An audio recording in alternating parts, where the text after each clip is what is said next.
read it, but I will not say who said it. So your information that you share with us will be used, but it'll be used discretionally without giving a name. So with no further said, we're going to go ahead and get started. I do encourage participation, guys. I love it when you participate. So the more participation we have, the smoother our class will run. So let's go ahead and get started.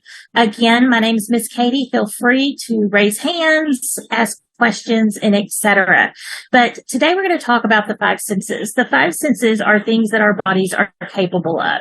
These are things that we can see, things that we can hear, things that we can smell, taste, and things that we can touch or feel. When we talk about touch, it's not only physical touch, but it's also our feelings. Because let's face it, we feel our feelings, right? So these are the five things we're going to talk about that we need to include in our writing as we write descriptively. When we describe something, we want the other individuals to understand what we're describing. We want them to understand what we're trying to show them with our words, what we're trying to tell them with our words. So we want to make sure that we are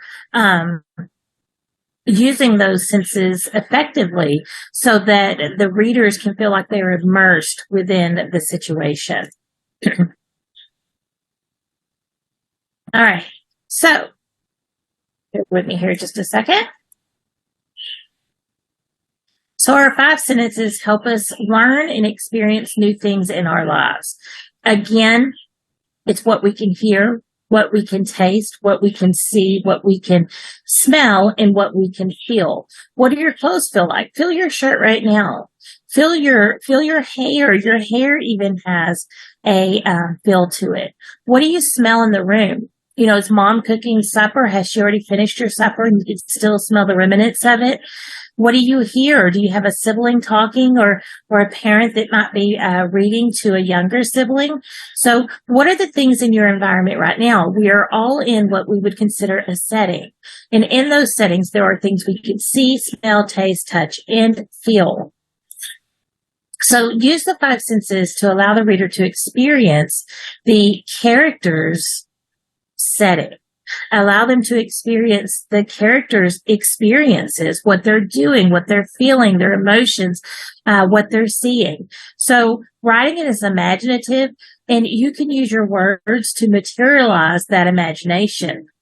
I am not, when I'm reading a book, I am not in that book. But what I am is the reader that's reading those words that you as the author are giving us. I am allowing them to, I'm allowing myself to be immersed in the character's situation. So in the chat, guys, or if you'd like to raise your hand, I want you to look at the picture that's given here. And I want you to think about some things, looking at the picture, what you might hear, what's something you might, or what is something that you see in this picture? What is something that you could feel if you were this character within the picture? What is something you might smell or taste? So in the chat, can you give me some ideas of the five senses you might experience if you were this character in this picture at the moment? What are some things that you might hear? While you're doing that in the chat, I want to just give you some ideas. As the spectator, I'm looking at this picture and I'm thinking, okay, this artist is outside, right? He's outside. So let's think of nature. What are some things this person may be hearing, knowing that they're outside? Let's also use some other clues as well. What are some things you see outside? I see a barn and a tractor. This typically tells me that this character may be on some type of farm. Guys, what are things on farms that you might hear? Chickens, pigs. What are some other things you might hear, guys, on a farm? Again, your chat is only open to me. No one will know what you say. So use your chat box, guys. Or if you'd like to raise your hand to give some ideas of things you might see or hear, raise your hand. I'll be glad to unmute you if you'd like to speak to us personally. What are some things that you might see here? Once again, since we're outside, You might see those cows. You might see, look at the vast blue sky here. Maybe you would see birds flying through the sky. Oh, yes. Someone in the chat. Thank you. They say cows. We can hear cows. We can see cows. Can you smell cows? What do cows smell like? If you think of a cow smell, what would you think of? Can you hear a cow? Can you touch a cow? Has anyone ever touched a cow? Do you know what a cow feels like? We have chickens. We have a barn. We have horses, barn animals. Oh, somebody says smelly on that cow. Pigs. Think about pigs. Ugh. What do pigs sound like, guys? What do pigs sound like? What would I hear? Do some onomatopoeia. Onomatopoeia, they are sound effects, right? So what are some of these sound effects? If it was a cow, I said earlier, we might hear moo. If it's a pig, what might we hear? Oink. Perfect. What about a chicken? Ooh, something we might see. They may splash in the mud. Someone says this. Not only splashing in the mud, guys, but think about that. We can see that, but can you hear? See, they use the word splash. So can you hear them splashing in the mud? Can you feel them splashing in the mud? Have you ever got mud on yourself? So as you see there with that one sentence, they splash in the mud, that can incorporate a lot of different senses.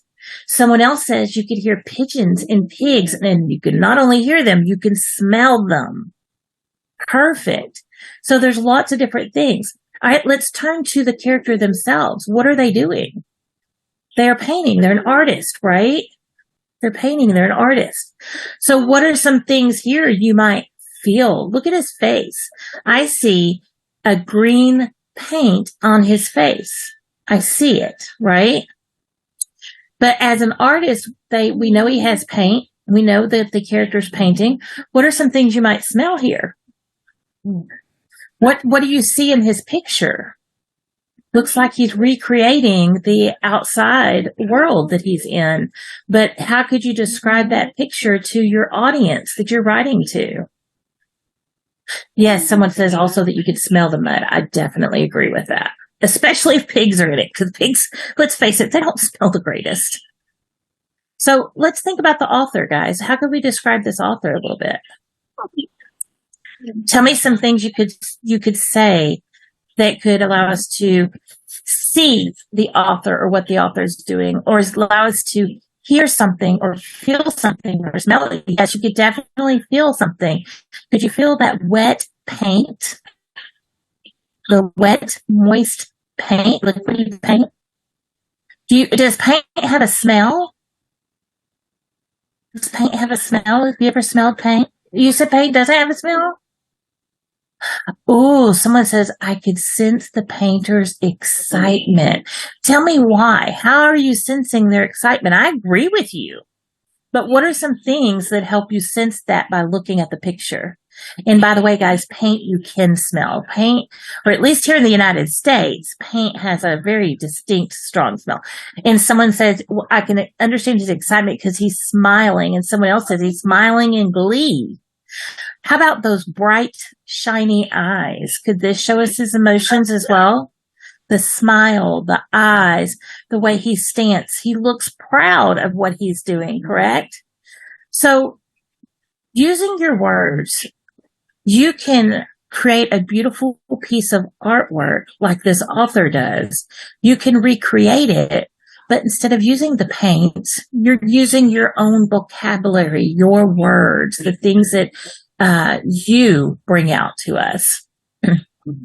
Great job. So look at here. Authors use sensory details to help the readers do what? Visualize, to help them experience, to help them feel like they are incorporated, that they're immersed, that they're actually physically within that scene with your characters. Let's think about a book. Many times, especially as we get older, our books don't have pictures, right?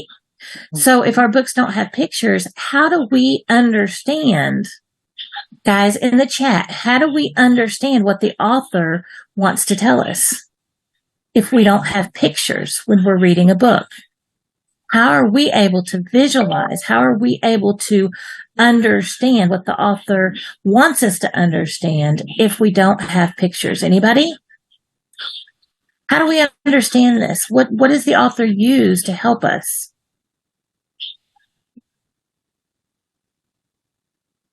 We need to read the words. Exactly. They have to use their words, their imagination, their vocabulary in order to help us understand. You're exactly correct.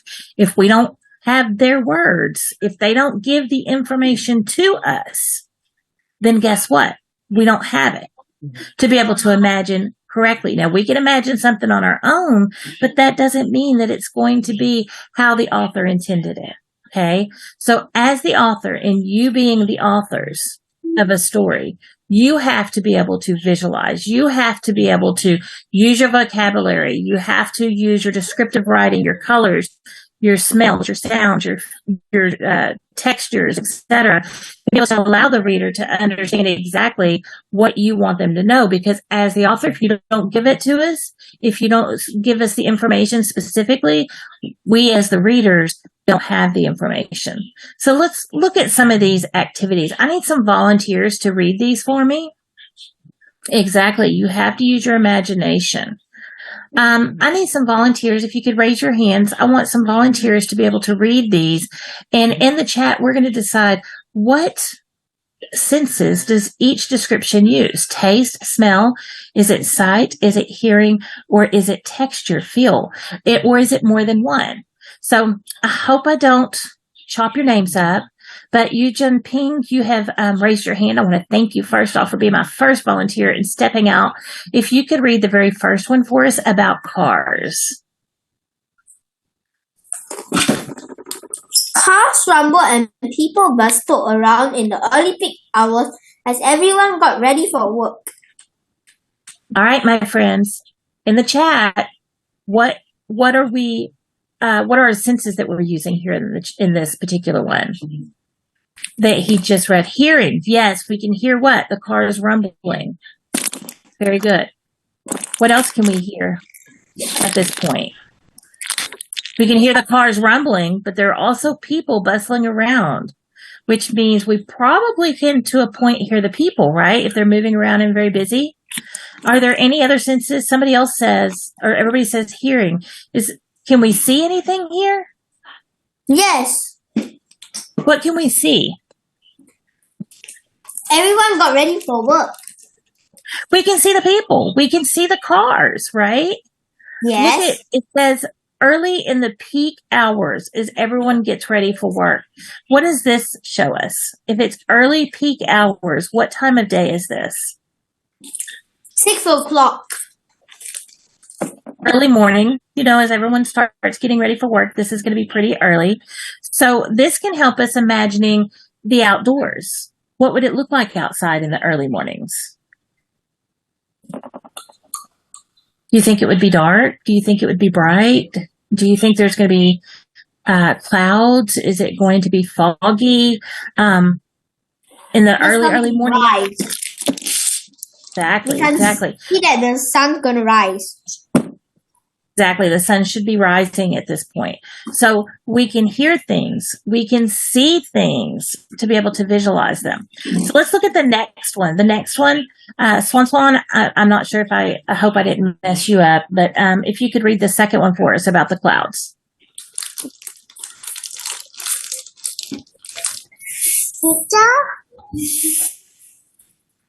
The one about the fluffy clouds. The fluffy white clouds. It's fluttered. Fluffy white clouds flutter across the sky, playing peekaboo with the morning sun. Oh, beautiful reading. Thank you. All right, guys, what are the senses here? Someone says, wait, somebody has taste. Why do we have taste circled? Anyone want to explain that one? But what about this one? What are some of the senses we can experience here in the fluffy white clouds? Sight. Definitely sight. We can see the fluffy clouds. We can see the color white. Look at the verb choice they used, fluttered. Does that help you imagine how they're moving? by using that specific verb choice, fluttered, we can actually see the physical movement of these clouds by the verb choices they chose. Okay. I love that they said peekaboo with the morning sun. What does this show us? What does this allow us to be able to see about the clouds? It says they're fluttering across the sky playing peekaboo with the morning sun. Can clouds really play peekaboo, peekaboo, peekaboo? They can't really do that. This is what's called personification. Guys, let's not use the annotation unless it is effective for the course, okay? So I can shut the annotation off if I need to. I'd hate to do that, but I can turn annotation off. So let's be respectful with that, okay? Thank you for removing that. So this is called peekaboo is personification, given an unhuman-like thing, human-like characteristics. And it allows us, again, let's go back to the sight. It allows us to understand as the clouds are fluttering that it's covering the sun, uncovering the sun, covering the sun, uncovering the sun. So that one's a lot about sight for sure. Now it uses the word fluffy. Do you think this could help us with touch possibly? Can you imagine how these clouds might feel because they're fluffy? All right, let's look at the next one.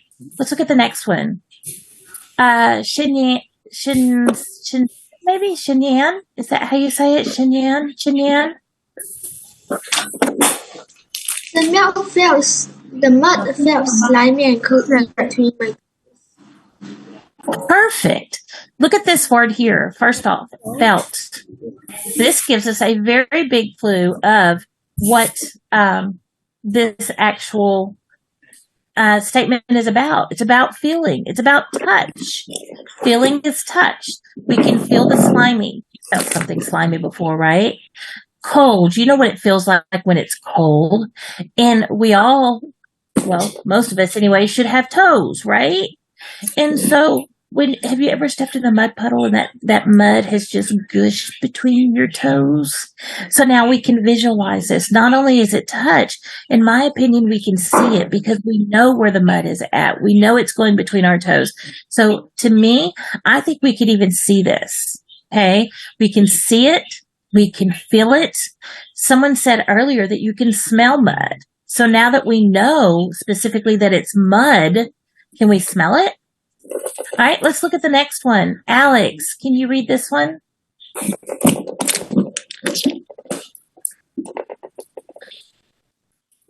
Which one? The one about pizza, sweetheart. The pizza tasted like cardboard. Perfect. All right. Again, we have this clue here, tasted. So this is which sight, or not sight, excuse me, which sense in someone already has. It's taste. You're 100% correct. It's taste. You know what? Not only taste here, but it says tasted like cardboard. It doesn't say feels like cardboard, but because of it using this particular description, it almost makes me feel like I can feel it. Does anyone else agree with that? Like maybe it's even kind of like a feel of a cardboard, if it tastes like a cardboard. I don't know. But it's definitely taste. All right. Let's see. Anybody that wants to read, I've still got lots of people that want to read, but they're people that have already read. So I love that you are. I got a question. But I would like to see if there's anyone new that would like to read. Anyone new that would like to read? Yusin, go ahead. The burning smell of rubber tires invaded my nostrils as the race car sped down the track in the steering heat of the day. Perfect. So, guys, what in the world would this be for us? What sense or senses might this be for us? We have taste. Okay, you're saying taste, sight. Definitely sight. But look at this. What does this say? Smell. The burning smells. What else would that be? We have sight. Would it be smell? The smell of the rubber tires. We can see the tires. We can see the rubber invaded my nostrils, which means again it's smell. As the race car sped, using this verb sped, can we hear that? What does it sound like when race cars speed? I think we could possibly hear that. Okay, so sometimes one descriptive sentence, such as this one, can be several different senses. All right, guys, I think that I might end up having to turn annotation off because I think that some of us are abusing the annotation. So, which is going to affect some of us educationally. We want to be respectful of everyone, okay? So, let's go on to look. Look at these two descriptions. We have two paragraphs here.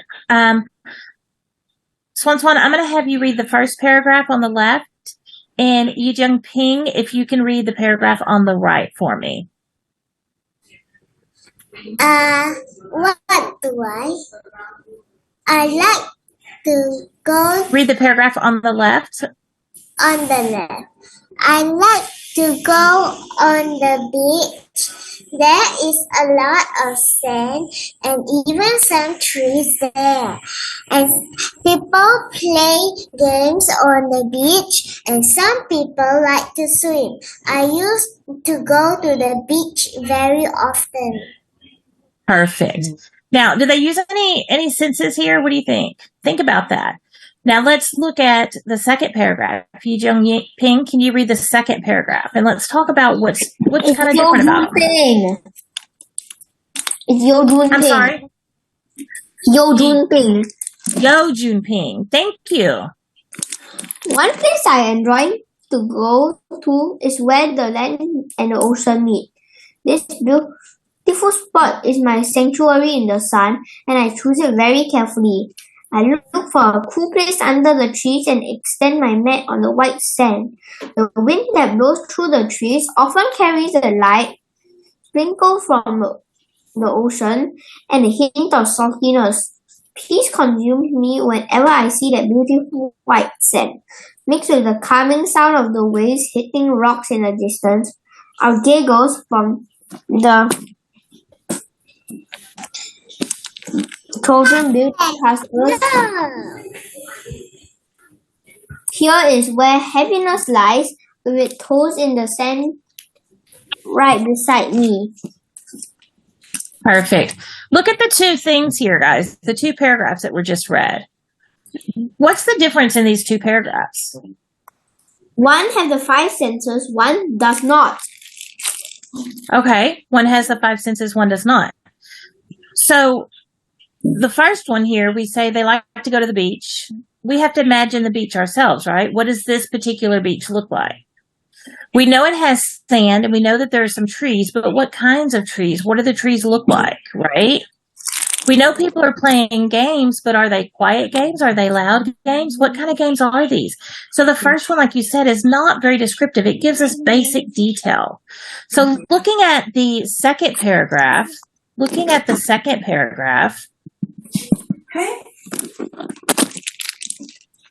right here, this is the second paragraph. What are some of the senses this paragraph uses? What are some of the senses that this paragraph uses? Use your chat, or you can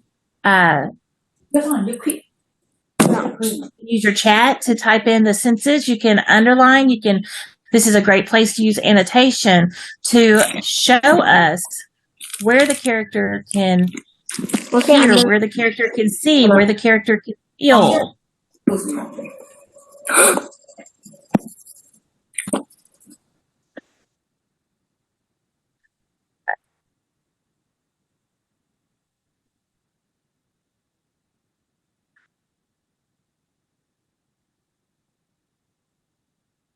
All right, so let's look at this.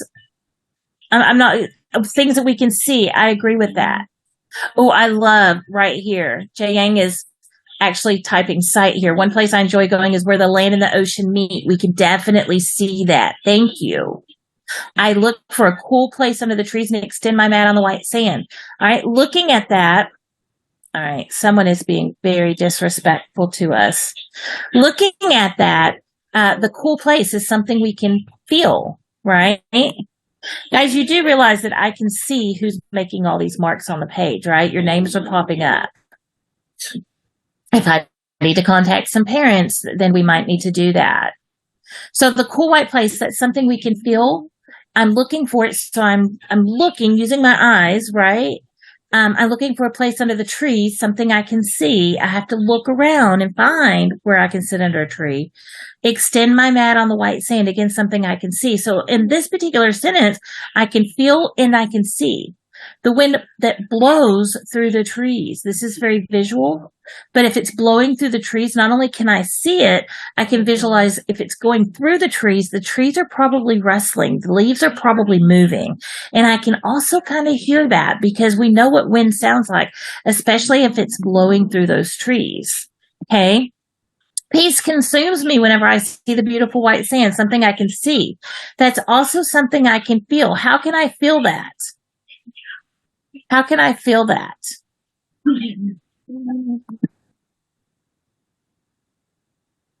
Swan, can you please stop with the random shapes?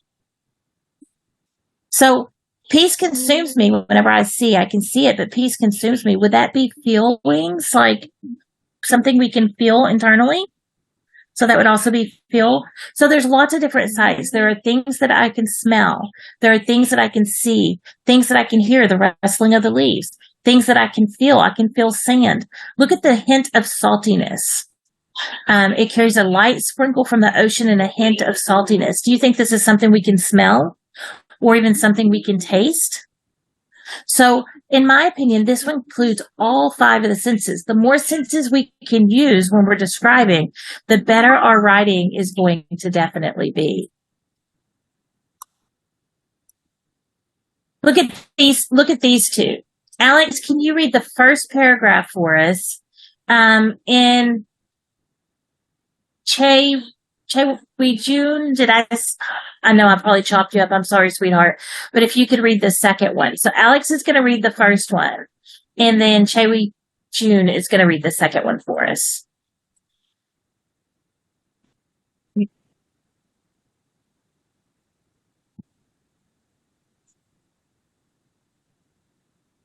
One day in June, Tina's family went to a park for a picnic.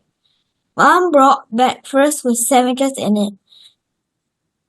Basket with sandwiches in it. They all found a place to eat. The family ate their lunch and played football.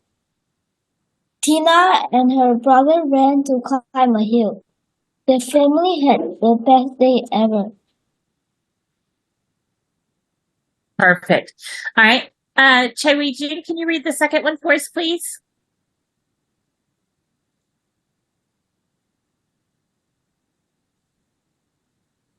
June, I'm probably...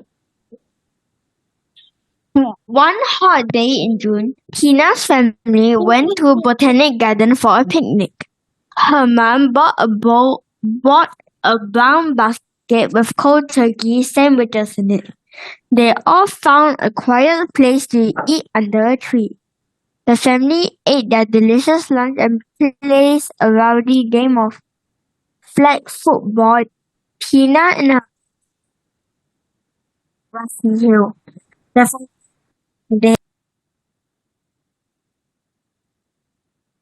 Right? We kind of start with it being in June on both paragraphs. We end with it both being the best day ever. But again, what are some of the differences here? What are some of the differences that we see within these paragraphs so that we can understand what's different about them? What makes them different? Swan?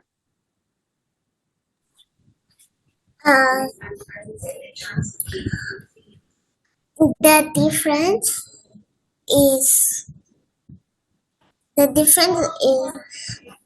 first paragraph.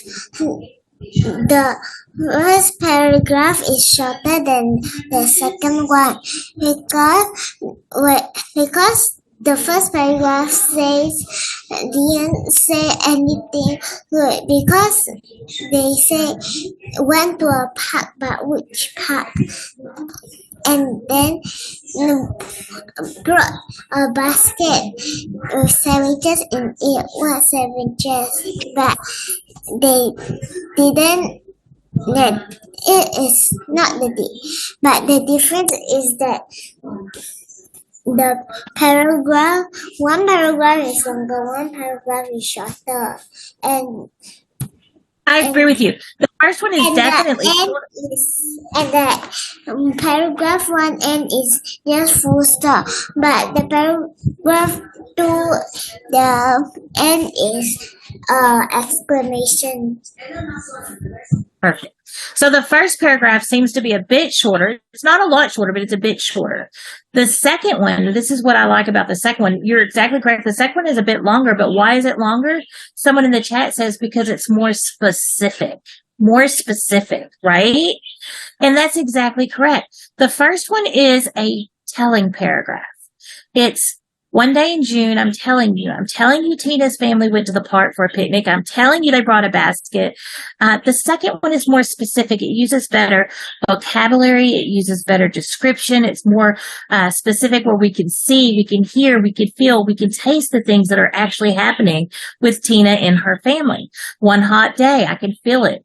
Tina's family was not only just at a park, it was a specific park. It was a botanic garden. If you know what a botanic garden looks like, this helps you be able to visualize it, right?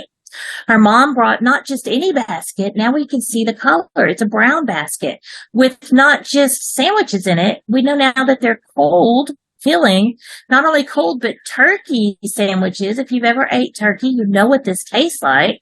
So the second one definitely uses a lot more descriptive vocabulary, which means that it uses adjectives. Anybody know what adjectives are? Those are words that describe nouns, right? Gives us more information and they're more specific. So the second one is a showing paragraph. You might hear that, especially later on as you go into more advanced courses.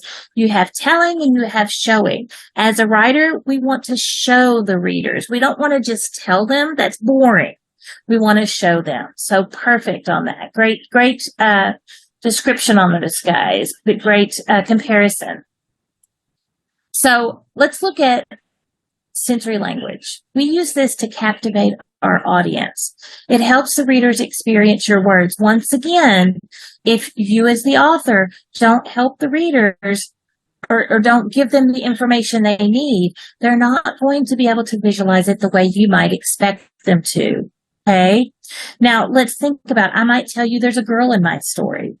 But if I tell you there's a girl in my story, do you know possibly how old she is, which could help you understand the character? Do you know what color hair she has? Do you know if she's a shy person or if she's a loud person, if she's outspoken, if she's funny? We don't have all of this information.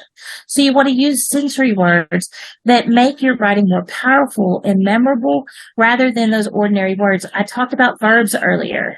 Using strong, specific verbs helps us understand as readers things that we can smell, feel, taste, touch, and see as well. So you want to be a strong writer by giving the readers things they can taste, things they can smell, things they can see, things they can hear, and things they can touch. And again, touch is not only physical with your hands, touches also can be considered feelings because you can feel that. You can feel that. When my heart breaks, I literally feel that in my heart, in my body. When my heart gets excited, what do we feel? Our heart throbbing, it pounding, fluttering. So we can literally feel those emotions. Sensory language helps you captivate the audience. Chinyan, can you read this paragraph for me here, please? When reading non-sensory words, the brain processes text. But when you read sensory words, different areas of the brain light up. The brain processes sensory words as if you taste the sweet cake, as if you see dazzling display of color, as if you feel above text. Perfect. Your brain works in mysterious ways. Our bodies are complex things, right? So when you use non-sensory words, our brain's going to process, like it says, our text differently than if you were to use colorful adjectives and adverbs and specific noun choices. And you notice where the earlier one we read earlier, they went on a picnic, but we didn't quite know where. Were they on a beach? Where were they? So they use specific nouns, the botanic garden. So it lights up different areas in our brains. It allows us to use more of our imagination, and gives us a dazzling display of what's happening in that scene at that moment. So we want to captivate our audience. As the author, that is our job. So I want to look at this video really quick. I'm going to stop sharing my screen really quick because I need to share it with sound so you can hear the video. But we're going to quickly watch this video. What I want you guys and gals to do as the video is playing is in the chat, I want you to come up with some sensory words that are going to help us if we did not see this video. Let's say our parents are maybe in a different room. Okay, our parents are in a different room and they're not viewing this video with us. If you needed to describe this video to them, what are some things that you would tell them to help them understand without viewing the video what you just saw, I'm not even going to say saw, I'm going to say experienced, okay? So I'm going to stop sharing just really quick and I'm going to share again using my sound. Definitely want you to be able to hear this. All right. So I'm going to play it, and in the chat, my friends, in the chat, I want you to describe it to me. Describe it to your parents in the chat. Use those specific words. If I can get it to play.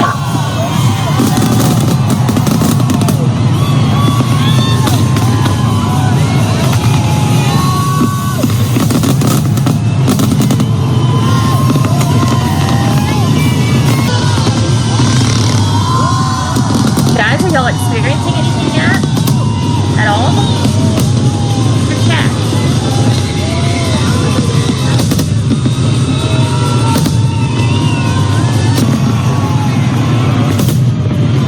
Hearing the crowd cheer. What are some other things you're hearing? Oh, it's over. Let's do it one more time.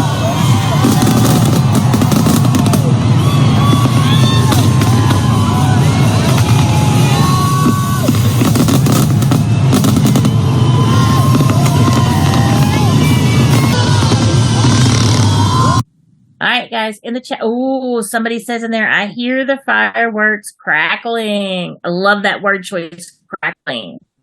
Very specific. All right, what are some things that we hear, we see? Think about fireworks. Do they have a smell? What do you smell when fireworks are going off? Can you smell anything? You have a lot of people just in this one little scene here that I've frozen on. We can hear the people cheering. We can not only hear that, we can see that, can't we? What about cologne, perfume? Do you think any of these have a deodorant on? Do you think anyone here maybe didn't take a bath last night, so they might be a little pooey? So what are some things that we could probably smell? Okay, the sounds fill the air, people cheering. I smell fire from the fireworks. Yes, sometimes to me they smell like a bit of like a gunpowdery smell too. You can smell those burning fuses. Okay, so we've got what we can hear, what we can smell. We've got what we can see, the people cheering. We can hear it, we can see it. Dazzling display of fireworks with a blinding array of colors. Beautiful. Dazzling, perfect word choice. Blinding array of colors. This shows us there's multiple colors and that it's very bright. So it helps us understand. Anything anybody else would say. It might be smelling a bit of odor as they might be sweating. Yes, Singapore is pretty hot, isn't it? So if this were taking place in Singapore, I know that you guys usually tell me that it's pretty warm there most of the time, right? So definitely with the big crowd of people that are gathered together in the hot time of year, because it's New Year's Day, so it's more in the winter time, but I don't think you guys experience really a big winter, right? So definitely could be some sweating. Do you think you're hearing not only cheering? Do you think there's any people talking? What about the bright, shining lights of the cameras? There's one, or not just one, but several of them have their cameras up. Do you think any of them are using their flashes? Are you hearing the clicking of the cameras? What about, I'm going to come back a little bit. Look at this here. Do you see what, I need to describe these buildings. That there are beautiful buildings in the background that have various windows that are lit up. I need to describe that because if I were not here, guys, I've never been to Singapore, right? I've never been. I would love to come and see Singapore because it seems like a very fascinating place. And one of the good things that I really like about Singapore is I hear there's really no huge, catastrophes like tornadoes and hurricanes and things like that. I've always heard that, and I just love that. But I've never been. The only way I get to experience Singapore is through you, all of you. That's where I found out that there's not a lot of natural catastrophes. That's where I found out the weather. I didn't know these things. I'm learning them through you as my students. So you have to be descriptive to help bring me into your world. The popping of the fireworks almost drowned out the cheering of the crowd. Perfect. We can see there's a crowd, a lot of people. We can hear the popping of the fireworks. We can hear the cheering. We can hear how loud the popping of the fireworks is because we know when there's a crowd of people cheering, that's very loud. But if the popping of the fireworks is almost drowning that out, it tells me that it's even louder. Correct? Very good. Very good. So use your descriptive words, your sensory words. What are some things that the fireworks, let's use onomatopoeia. What are some of the sounds the fireworks might make? For instance, pop. They pop, right? What are some other sounds the fireworks might make? Someone said the popping of the fireworks. They pop. What are some other onomatopoeia words that you could use to describe the fireworks? You can put them in the chat, guys. Put them in the chat. When you think of fireworks, what sounds do you think of? Pop, pop, pop, pop, pop. You know what I think of? Oops, there it is. There it is right there. Boom. Somebody put it in the chat. It's usually a very loud boom. Someone says boom, boom. How about bang, snap? All of these are great sound effects, which we call onomatopoeia, that could describe the fireworks themselves. Whoops. So I'm going to open up annotation. I had to close it because people were abusing it. I want you to use your annotation to think about sparks in the sky. Think about what we just watched, the fireworks. Let's think about fireworks shows maybe you've experienced, whether it be on TV, whether it be read in a book, or that you've actually personally been to. I want you to type or write some things that you have seen when you watch fireworks, some things that you smell or taste, hear, and feel. So I'm going to open up that annotation again, guys. And I want you to physically type or write on the screen with annotation things when you're thinking about sparks in the sky, fireworks. That's what we're talking about. What are some things you may see, smell, hear, taste, touch, or feel? That boom. Yes, we talked about that. You might see the fireworks. All right.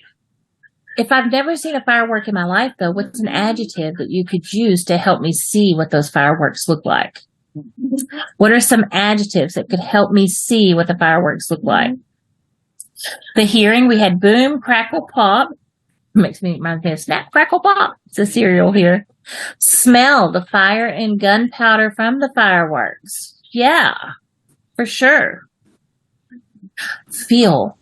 You know, some of those fireworks were pretty large, right? So when you have sometimes those really big fireworks that, you know, you have to have professionals use, we might feel excitement. Yes. Do you think sometimes we might feel the earth move? Do you think it shakes the earth at any time with some of these really big ones? Okay. Other things we might see, fire, fireworks. Okay. What are some adjectives to describe these fireworks? I mean, we could use an adjective as little as beautiful or as weak as beautiful, right? But let's even be more spectacular than that. What's beautiful about them? We could smell the smoke Absolutely. Thinking about taste, sometimes when we are talking about smell and taste, those are two of our harder senses to use. Those are two of our harder senses to use, smell and taste, right? So what is something, if you were at a fireworks show, even putting out the video, just a fireworks show that you may have went to or experienced or you've seen before, what is something you could taste at a fireworks show? Do they ever... I'm sorry, were you talking? Were you ever at a fireworks show that they had refreshments being served? So you've ever had refreshments being served? What kind of refreshments might be there? What kind of refreshments might be there?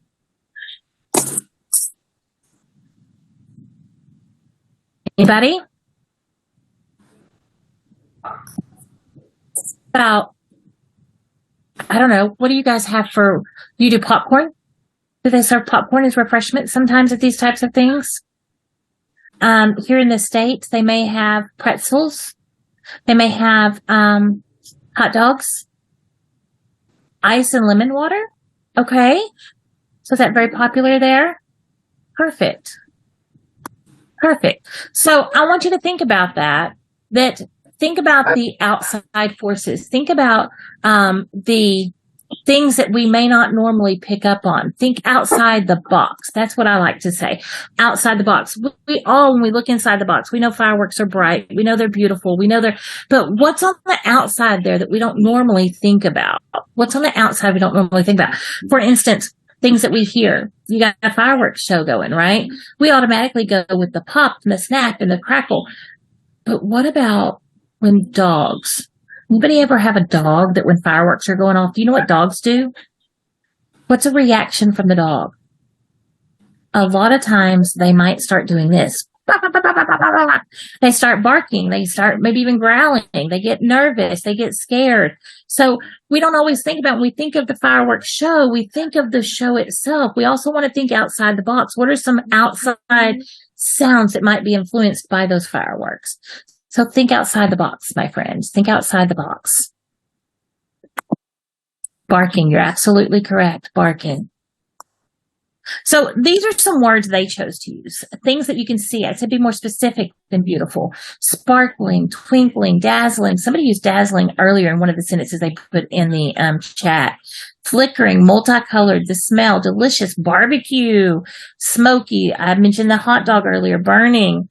The hear, I can hear it's noisy, it's crackling, it's spitting, it's whooshing. The barking, absolutely the barking. The feel, how do I feel? Someone said earlier, excited. But you know what? If we're outside and it's dark, because we know fireworks, it has to be dark to be able to visualize them, right? So it might be a little chilly, even though you don't maybe get hot there. Maybe it gets a little chilly in the evening time there.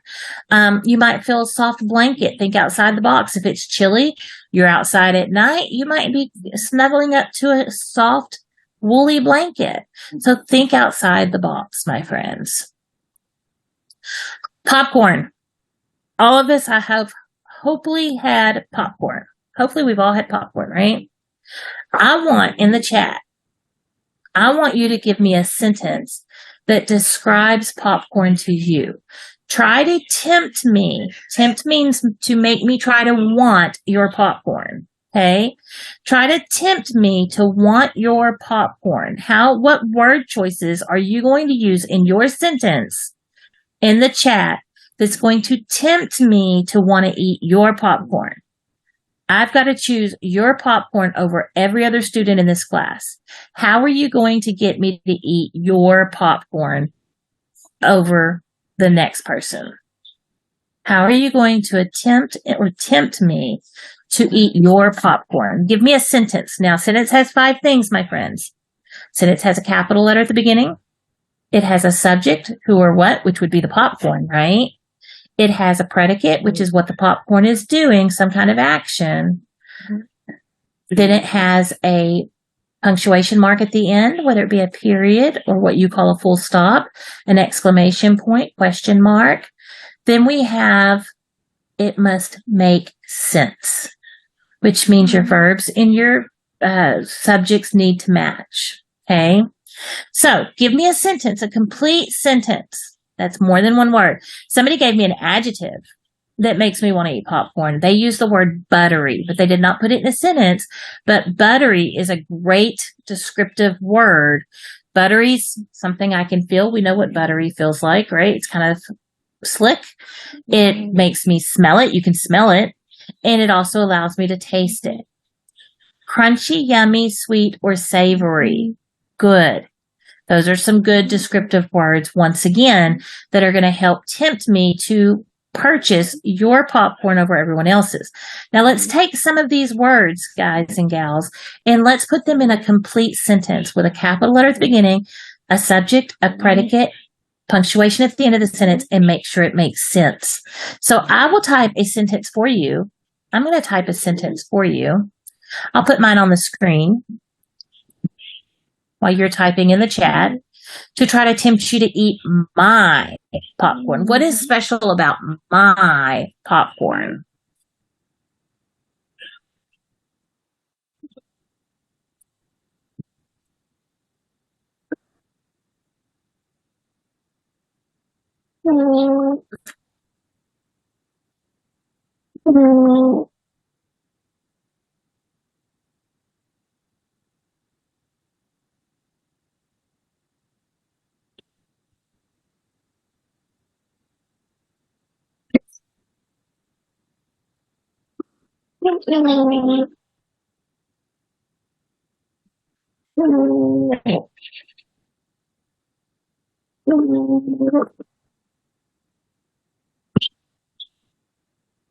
Okay, so here's my sentence. This is what I'm telling you. Take a peek at my tantalizing crunchy popcorn that melts in your mouth with each overpiling handful of gooey, salty yumminess. So some of my good words are crunchy, tantalizing. I have my specific thing I'm telling you about the popcorn. I'm using a verb, it melts in your mouth, which is feeling, right? Overpiling handful, which means it's huge handfuls of gooey, which means it's kind of like when I say gooey, why would it be gooey? Because of the butter, maybe? I might even need to add that in there. So that's a feeling. Salty is a taste. So I have a lot of different senses in that one sentence. Somebody uses the word scrumptious. That would be a good word. So I have a couple of sentences here.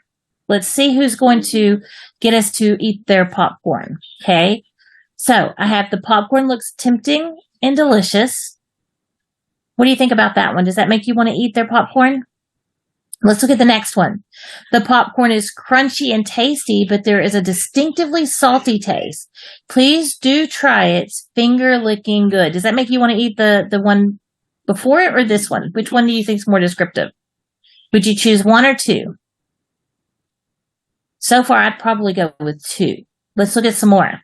My popcorn is scrumptious. Great word choice, but does that specifically help us understand the taste? Look at the next one. Popcorn tastes scrumptious and comes in different flavors. This is showing us a difference. Someone else says scrumptious here. It also tastes salty. Ooh, this one we didn't use yet. And warm. Warm. We didn't put that. Warm popcorn's the best. Here's another one. The popcorn was sweet and drizzled with, sweet caramel. The popcorn was pleasantly salty with just the right amount of salt. Love it. That one's really good. It also tastes buttery. So if we took everyone's sentences and put them together, do you think we would have a popcorn that would tempt others to want to eat it? What's your opinion? Opinions aren't wrong, guys. Everybody has their own opinions. If we took my sentence and we took everyone's sentence in the chat and we combined those words together and we gave a good description, do you think someone would want to eat our popcorn? I think so. I definitely think so. I don't know if you agree, but I definitely think so. So, ways that we can describe popcorn. Here we go. These are some different adjectives that we can use. Okay. Things that popcorn tastes like. We mentioned the salty, the buttery. I mentioned crunchy. That's also filling. Yummy. Somebody mentioned yumminess. Smells. What do you smell when you're eating? Someone says flowers. I'm not really understanding how they get flowers, but we definitely smell the butter, the corn itself. Good, sweet. We can smell the saltiness. What does it look like? Sometimes it's white. Sometimes it's yellow from the butter, right? Sometimes it's golden. What does it sound like? It could sound like a rock falling. That's awful loud for popcorn that's fluffy, right? Like it's a popping noise. Think about it in the machine when you're at the movie theaters and they're popping it. It's pop, pop, pop, pop, pop, like smacking lips. That's outside the box, guys, because we're not talking necessarily about the popcorn there, right? We're talking about the person that's eating the popcorn. They're thinking outside the box. What does it feel like? Oh, it can be bumpy. It can be smooth, soft, squishy, especially if it's full of butter. It can be hard sometimes. Let's think about the caramel popcorn someone wrote about earlier. That popcorn's probably going to be a bit on the harder side, and it can be hot. So things we can see, smell, taste, feel, hear, all about popcorn.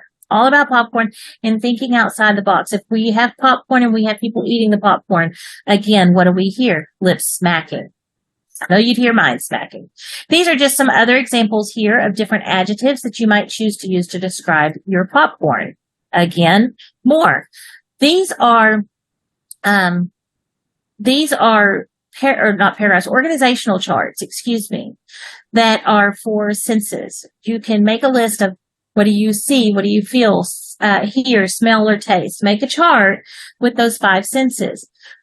Think about what you're wanting to describe in your writing. Make a list of adjectives or things that you might see, hear, feel, smell, taste, touch within that particular area.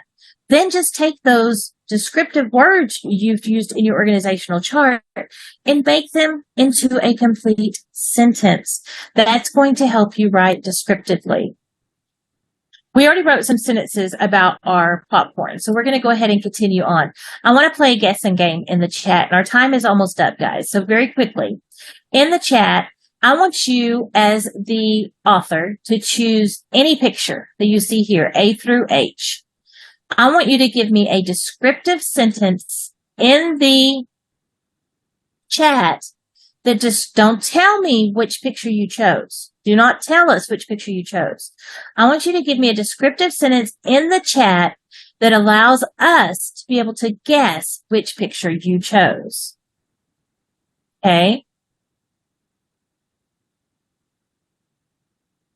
What are some, Swan, did you want to say it out loud? What is one way that you would describe one of these pictures so we can guess your picture? A. I'm sorry, go ahead. A. Say eggs. A. Okay. Now, we want to use descriptive words. We don't want to tell what the picture is. We want to describe the picture. For instance, I see yellow, long, what picture am I describing, guys? I see it's in the form of a smile or a frown if you turn it upside down. It's long, it's yellow, it smells sweet. Which picture am I describing? Absolutely, I'm describing B. Someone else describe one of these pictures, and let's see if we can guess your picture. If you want to tell us verbally, I can ask you to unmute yourself. If you want to type it out, feel free to do that in the chat. What are some descriptions we could use that would help us?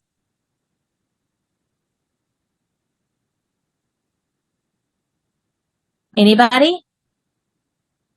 Describe a picture and let us guess. What are you describing?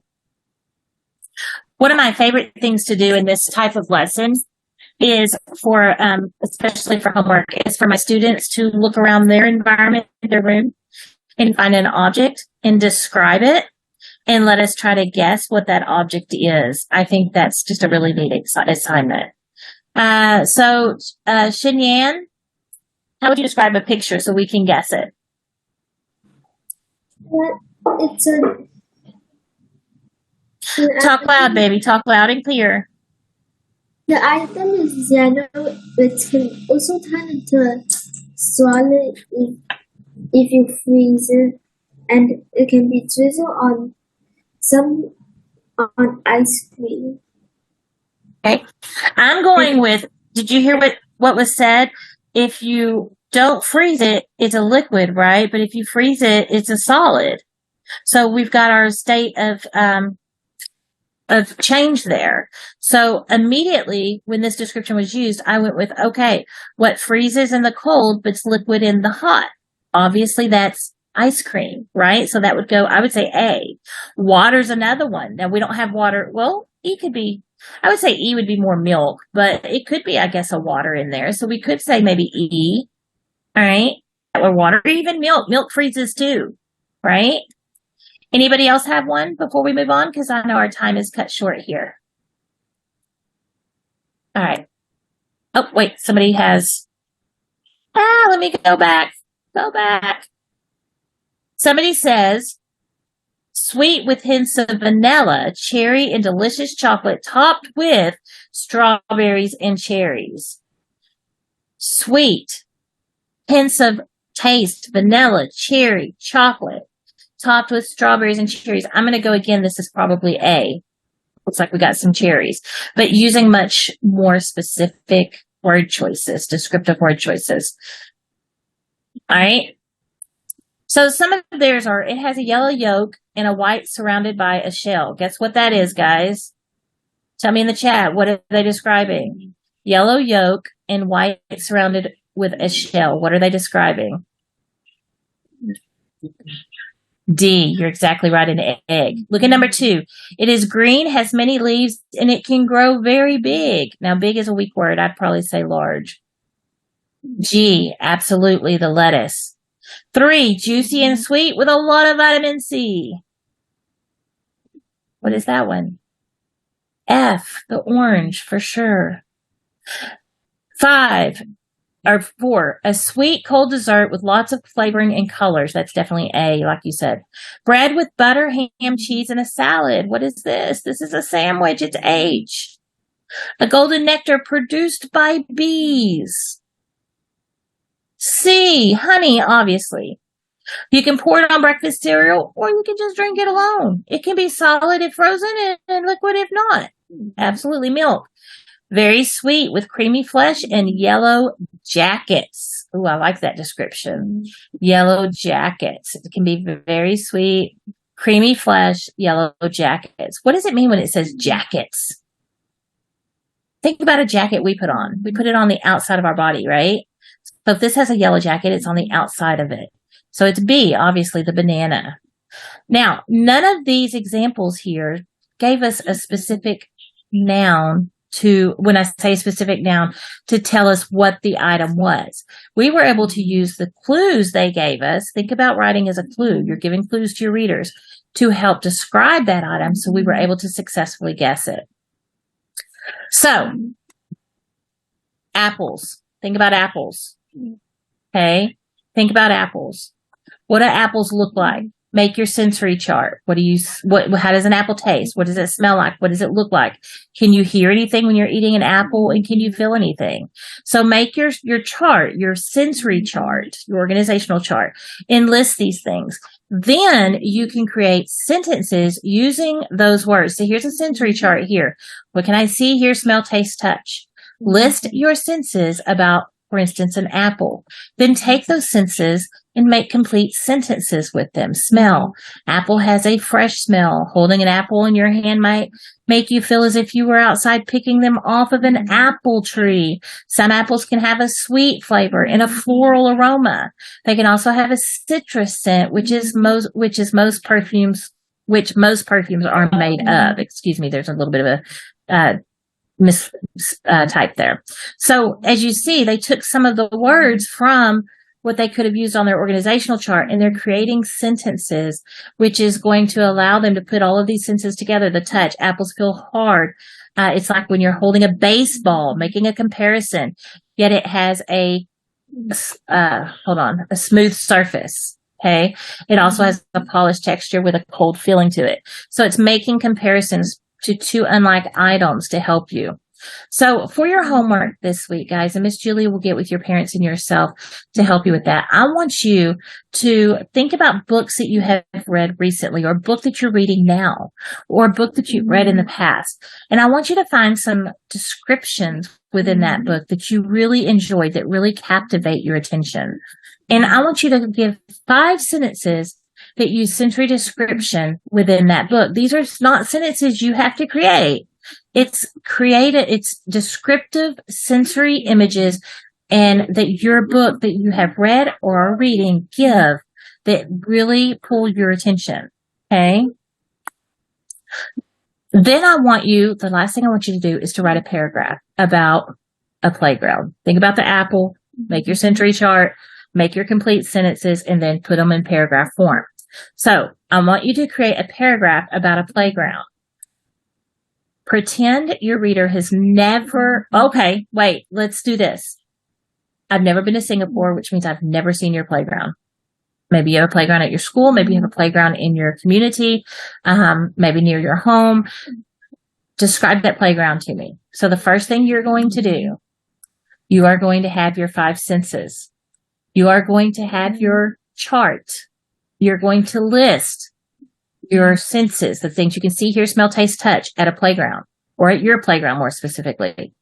Then you're going to use the words that you give in your chart to make complete sentences to help form a paragraph.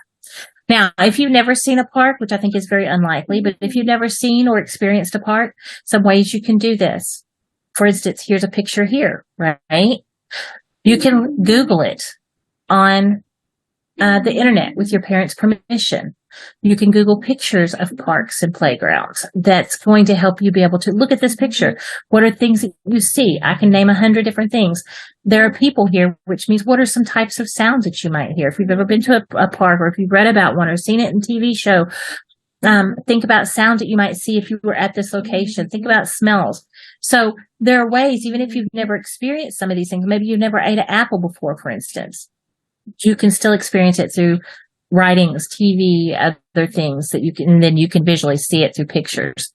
So create your sensory chart using the playground. Take that, take that chart, take those words from that chart, make them into sentences to make a paragraph that's going to describe, I'm going to say, your playground. Okay? Guys and gals, it's been a pleasure having you all. Thank you to the parents that have joined us this afternoon or this evening. I know it's becoming late for you guys. Are there any questions before we go? Are there any questions? Are there any concerns? Swan, did you have a question, sweetheart, or is your hand just up? I want to ask, which country are you from? Oh, very good question. I'm obviously from the United States, right? But the state that I'm from, that I live in and was raised in, is Texas. Do you hear my twang? Y'all hear my twang? Y'all making fun of my accent? I'm from Texas. Which place do you live in? I live in Texas, and I live, you've probably, if you know anything about Texas, one of the big cities in Texas is Dallas, right? So if you ever heard of Dallas, I live about an hour outside of Dallas, hour to an hour and a half outside Dallas. And So, now where are you? Now where am I? That's where I'm at now. Now, just interesting fact about me is I do travel for my husband's work. So we travel to different states all the time. Currently, I am in Texas where I live, but we've traveled to North Dakota. We've traveled to Wyoming. We've traveled to several different states. Iowa. Is your house big? Is my house big? Many times we stay in an RV, which is a camper, because of our travels. So it's really nice, but not necessarily big. All right. So I know some students need to leave. Are there any, those are great questions. I love that you're showing interest in myself as well.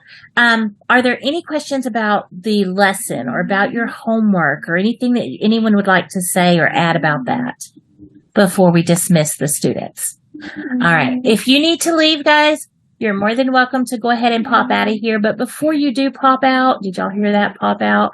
Before you do pop out, I want to invite you to continue the courses with me.